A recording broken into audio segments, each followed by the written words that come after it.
Well, I'll try to give him a call. Let me get it together again here, and then I will be ready for this phone call. All right. Let's see if we can find him.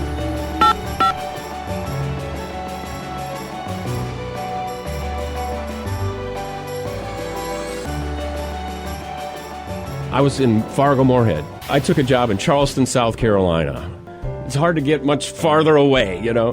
And I left on December 23. My mom says, I remember watching that car drive away right before Christmas. Oh, see, don't say that. Loaded down with all my belongings. Off I go. No GPS, no cell phones. And I checked in from Columbia, Missouri. Okay, I made it. Next night, Christmas Eve, I decided to stop driving at Richmond, Kentucky. And it's snowing nicely. And I checked into a hotel that had purple velveteen blankets or bed covers on it. It was a no-tell motel. And I decided, I saw there was a church down the street. I thought, well, I'm going to go take in their Christmas Eve service. So that car, loaded down with everything I own in the parking lot, I kind of sit in the back.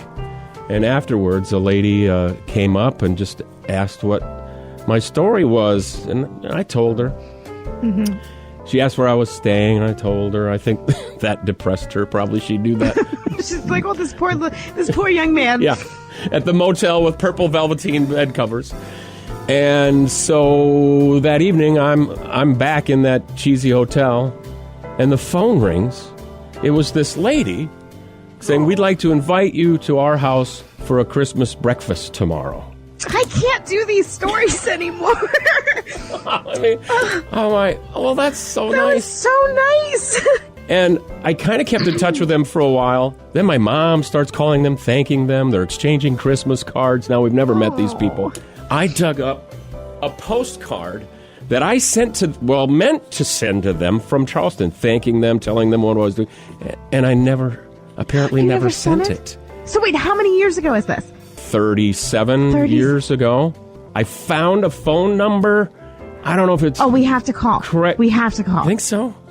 Would that be weird? Yes. You think No, because she will remember. Oh. They got to be in their 80s now, but... I know. We should... All right. Sometime later. Let me get it together again here, and then I will be ready for this phone call. All right. Let's see if we can find him.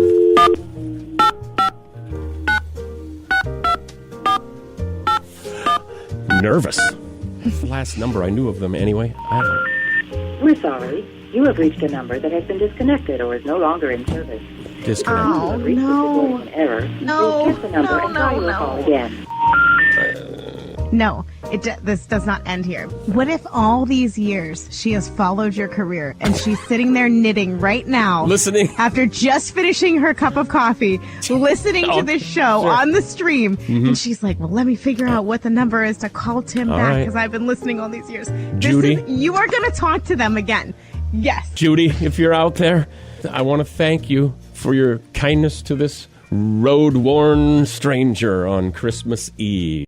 I did another people search, and it said, possible other numbers associated. So I called one. The guy says, hello?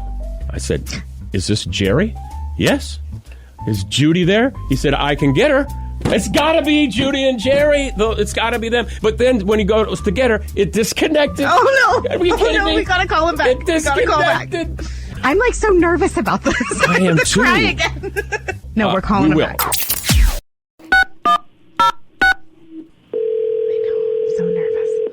Hello? Is this Judy? Yes, it is. Are you the Judy Culkin that took in this radio stranger way back in the day? Yes. I found you. Oh, my God. You remember. Yes. Oh, yeah. How could I forget that? Well. Where are you now? I am in Wilmer, Minnesota, not far from my home of Mitchell, South Dakota. I know my mom made some contact with you to thank you, didn't she, back in the day? Oh, yes. She sent me a really nice note. I came upon a postcard that I wrote to you that obviously I didn't get sent to thank you and say, sorry it didn't work out to make it to your breakfast, but how nice of you to invite this stranger in. I didn't get to send that. And so I came upon that a few weeks ago. Oh, my goodness. and started trying to track you down. We are in the same house in the same town. Isn't that something? If I remember right, it was a Presbyterian church? It was a Presbyterian.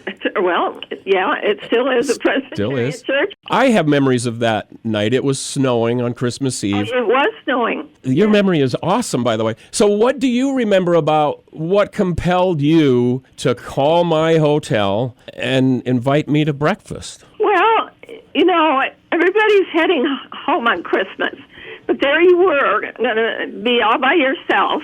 And it's not like you were going home. You were going away from, I don't know, it just felt so badly for you. I mean, good in a way that you had a job and you were heading for a new job. But I was headed to Charleston, South Carolina, and I imagine that's quite a drive yet from Richmond, Kentucky. Yes, it is. And that's why I wanted to hit the road and didn't arrive. You're bringing us both to tears here with your kind heart. I can't even say anything because I'm crying. When I started searching your names, it showed associated names. Do you have a son in his late 50s? Yes, Eric. That's where I am. And I couldn't help wonder, were you kind of thinking, well, I'm about your son's age? Well, that could be part of it, I guess. How did you know? I was sitting in the back of the church. I remember, I just picture that you came into the back of the church. Yep. And missed, on Christmas Eve, we have that dinner, but I think you missed that. Oh, I missed dinner? Well, wait a minute. I could have had dinner. But how did you know that I guess needed a place to go? Well, right. It's a small church. You probably knew, who is this guy? He's not from here. Well, yes, that's true. I am so that's amazing. happy to connect with you. The first number we tried said it was disconnected. I thought hope was lost. And then this one, and Jerry answered and said you were there. This has to be them. And all is well. Well, we're what I call hanging in. We're hanging in. Jerry's 89. I'm 82. Oh, my goodness. And he lost his leg about 7 years ago to a very aggressive cancer. Oh, at 82 and 89, for you to still be in that same house, you're doing awfully well. I am so happy to have caught you. I just want you to know I never forgot that story. I have told this story almost every Christmas. Oh, my goodness. You're going to make me cry now. Because it really meant a lot. Even though I didn't make it, your invitation was so sweet and really the spirit of Christmas. Oh, I appreciate that. And I am happy to be able to thank you 37 years later. Holy cow. Indeed. Amazing. Judy, thank you so much for picking up the phone, and thank you, and Merry Christmas. Well, same to you and your mom and your friend. We'll talk again. Okay. All right, bye now. Bye-bye.